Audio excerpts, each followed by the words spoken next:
comes this time of year when the winter water has melted down and filled up the ground level to the point that the world can't contain the water anymore, and it springs forward. That's how it can't contain itself.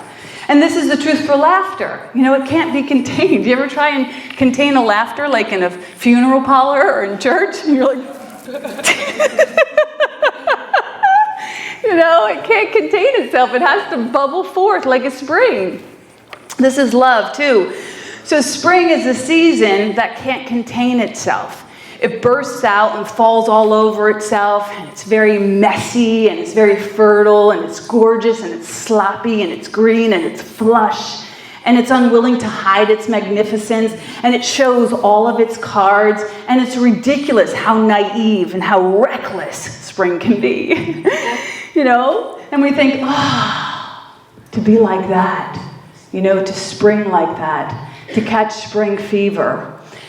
What would it be like spring, to allow ourselves to melt into that overflow? You know, Robin Williams says, you know, spring is nature's way of saying, hey, let's party. And not to be outdone by Robin Williams, I like to say spring is nature's pole dance, whipping ourselves into a frenzy. Because it's true, you know, spring is audacious with the way we just go, what are those colors? We've been so starved of light and flush and fervent places that we just go, wow. So what would it be like to allow ourselves to bring like spring, to be like spring, to grow unabashedly, to flaunt, you know, to flirt, to scamper, to sing so vibrantly and cheerfully and breezily. And, you know, as our adult minds go, what is she freaking drinking this morning? You know, what is she kidding me? Like, that's so embarrassing. That's so foolish. You know what I mean? I'm an adult, for God's sakes, you know. Spring break is for kids. I'm an adult. I got some serious business of adulting going on. But like the poem said last week, if you were here, Marianne Williamson said, you know, who am I to be gorgeous, fabulous, talented? Who are you not to be? And so when we think, like, who am I to be cheerful and breezy? Like, who are you not to be? You're playing serious serves no one. It serves no one. You become a killjoy. A killjoy is a person who deliberately spoils the enjoyment of others through complaining or resentful nature or overly sober behavior. You know that line I say, you know, all work and no play makes Jack or an asshole. Sorry. Will was like, maybe you want to say a-hole. I'm like, maybe I do, but maybe I don't. Anyhow, forgive me my sins. A Course in Miracles says that all separation happens when we forget to laugh. You know, we take life too seriously. We literally choke joy off, and we cut it off. And we allow ourselves to be playful only when all the work is done. And I mean all the work. It's like, damn, it's horrible. So we, you know, save our good chinas and our fancy dresses for those special occasions when we've earned our happiness. You know? So we're going to put that to rest today. You know, I used to have this game I would play with myself called Birthday. It was called Birthday. It's a little game. I just played it with myself. I didn't tell anybody about it, but I'm sharing it with you today. And Birthday, you play it by pretending it's your birthday. Every day for a week. Because you treat yourself differently on your birthday, don't you? You get dressed up differently. You expect gifts. You expect things to go in your favor. You expect to get the good guy discount. You're like, hey, it's my birthday. You know, I should get the free gift, right? You know what I mean? Imagine if we rolled through the world playing birthday. Like Frosty the Snowman. Remember they put the hat on him and he'd go, happy birthday. Anyhow, that's my experiment for you. It's crazy, but it actually works. When A Course in Miracles talks about joy, it's not talking about a conditional joy like what I was reading. It's a joy based on having, not a joy based on having gotten something. It's talking about that joy that's like that laughter, that spring that can't be contained. It bubbles over itself. And sometimes we've gotten into the bad habit of withholding that, of holding back on the flow of our own joy, of measuring, of misgivings, of mistrust, and we dam off our enthusiasm, and the belief that we move into the belief that we have to figure it all out first. You know what I mean? We have to work the angles. Something could go wrong. You know, this can't be that easy. You know? But A Course in Miracles points out that the joy is the denial of all that figuring out, the denial that there's reason to worry or fear. Now, A Course says God is capable and God loves you.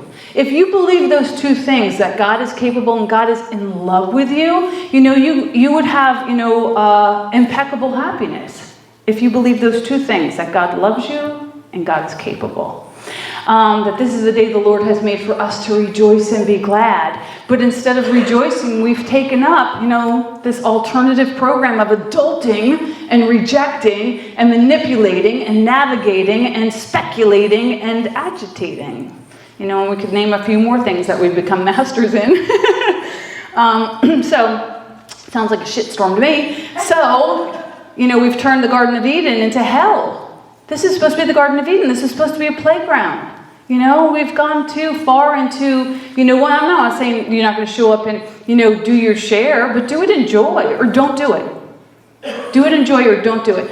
God has never stopped loving us, and joy is actually our natural state, the one true role that we're here to play. And it says God's love is good. It says everything is working out for me. It says I'm capable. I'm a man or woman of power. Because God is powerful, so I'm of God, so I can claim that I'm of power. I have no needs or wants. Everything's fulfilled. This is, if you believe it, it's done unto you as you believe.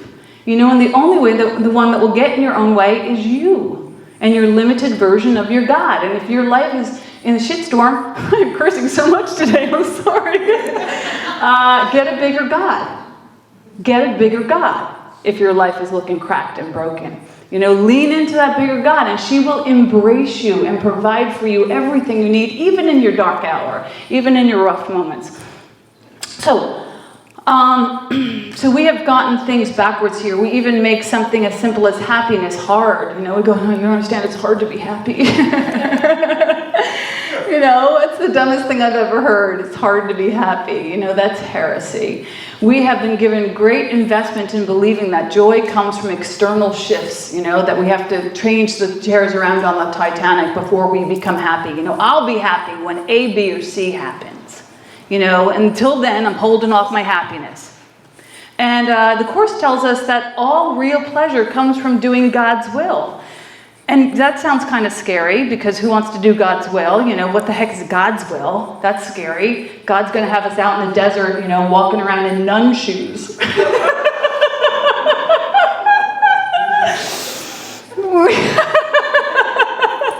No, thank you. Not that they're probably not comfortable. They're probably very comfortable. But the ego has us convinced that God is sober. The ego has us convinced that God is sober and that God does not know how to throw a party.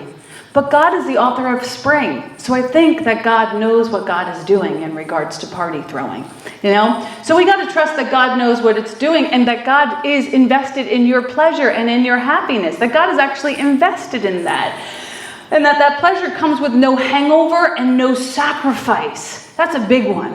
That your true pleasure will please everyone, everywhere, all the time. Like that is something that needs to be rewired in some of our brains, because we think my happiness comes at a cost, So we really have to rewire that.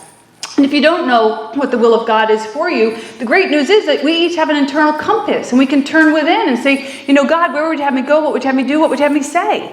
And you can know for sure that it will light you up. It will make you feel joyful. It will serve you and everyone around you. That's how great God is. The ego says, no way, Jose, that's too easy. We got to make things more complicated down here. But Spirit says easy is natural. Look at the way flowers bloom. Look at the way the sun rises. Look at all the ways that nature is just effortless. There's no efforting in it. Happiness is the present moment, and it happens right here. And if we take this moment, even this moment, right? If we take this moment and we look around and we look at each other And we look at the windows, and we look at this place, you know, we look at Kathy, look at her wife, Rachel.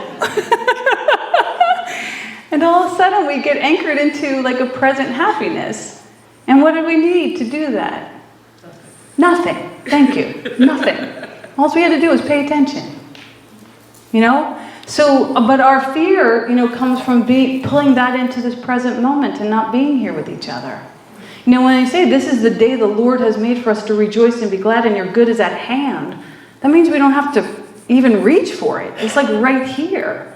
Are you paying attention to right here and how beautiful it is in your life, wherever you are?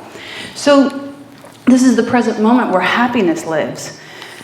And guilt is in the past. It's not in the future. It doesn't live here. And shame is in the past. It's not in this present moment. It doesn't live here. And resentments, they're in the past. They're not in this present moment. They don't live here. Happiness lives here. But we've given this house of happiness, this moment of happiness, up to shame and guilt and resentments and all the other things we want to drag into this moment. And we come into this moment very encumbered by all of these old stories. When we could come like little children and like dogs, just like, hey, happy hour. We can annihilate the present moment of happiness if we compare it to what was or what we thought this should be. So, you know, oh, so-and-so used to be here, now they're not here. Or, you know, we used to have creamer for our coffee. We couldn't get the damn thing open this morning. I was like, you know, so today we're having tea. And I'm like, I don't want tea, I want coffee, you know. But, you know, Ken Wapnick would say, look, you can have your preferences. You can have I prefer coffee with lots of creamer and sugar in it. But don't let your preferences have you. You know, example, that's a perfect example with the coffee, you know what I mean? This is the day the Lord has made for us to rejoice and be glad, and this day we're drinking tea, you know? So either get with the program or be in pain. You know, rejoice in the tea or be in pain.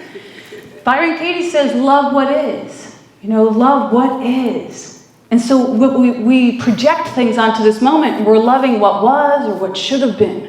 We're making alternative altars that we would genuflect that instead of this precious moment.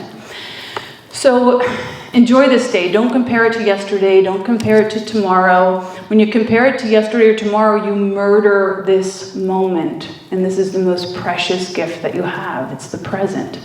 So if this day is sunny, enjoy it. If this day is the third day of rain and all you got is tea, which is basically dark water,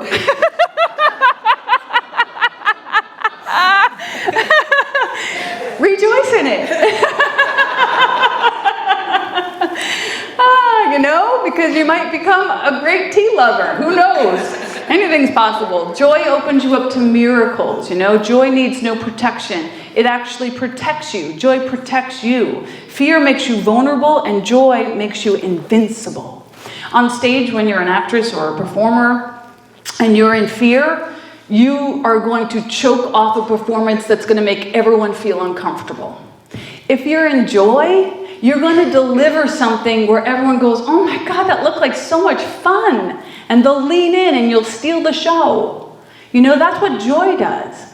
And that's how horrible fear is. It literally chokes you off from your greatest possibility. So let's have a little fun, eh? You know? Let's have a little fun. We got some great plans coming up in May. We're going to have a birthday party. A real one for me when it's actually my birthday. And Kathy's going to sing, and Dave's going to do the food. It's called She Rocks, and we're going to have a woman come in and teach us about the energy of rocks. She was my mother-in-law's best friend. You know, my mother-in-law passed away, but this woman, I inherited my mother-in-law's friends, and her name's Marty, and she's going to come. She was a gemologist in LaGrange for about 20 years, and she's a Spitfire redhead. We don't have enough of those around. So anyway, we're going to have some fun, but, you know, don't wait for us to orchestrate your fun. Go have some fun, you know. A few weeks back, we talked about something that I read from Edwin Gaines.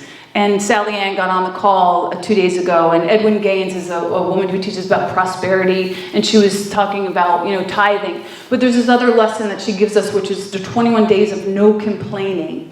And Sally Ann talked about that the other day, how she was going to do 21 days of no complaining. And I'm like, I'm with you right after this. God, it's going to be so hard. 21 days of no complaining. And what she says is, if you complain, you got to start over from day one.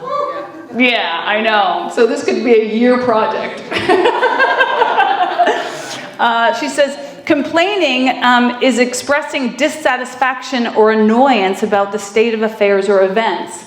And so if we're in the mode of complaining, we probably have a well-worn path to, shitville. I hate to say it, but I just gotta.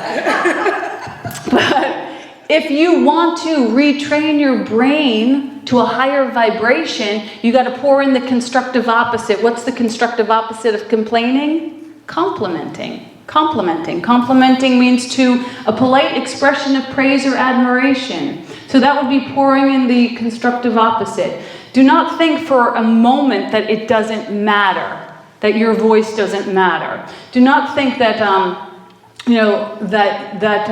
was going to say, don't take this game seriously. This is serious business of no complaining. But don't think for a moment that your voice doesn't matter, that your complaining has no effect. That's like thinking it's okay if I pee in the pool, nobody will know there's a lot of water in the pool. It's like, no, it is not okay for you to pee in the pool. What if everybody peed in the pool and thought it's okay because there's a lot of water in the pool? It'd be disgusting. We'd be swimming in the toilet. We don't want to swim in toilets, right? That's the same idea for your complaining. We don't want to live in your toxic, urine trouble stuff there. We don't want that. Nobody wants that. You might think, this is important for me to tell you how crappy everything is. It's not. We could live without it. Probably. We're going to see, if we can get through 21 days. So this is the time of spring, to spring into gratitude and compliment. Now, nature is very brave in its audacious way of putting itself out there. It sends out its little seedlings, and they're so vulnerable. So at first you're going to feel like, I'm going to sound like a Pollyanna, and I'll be crushed by the winter chill of my current circles.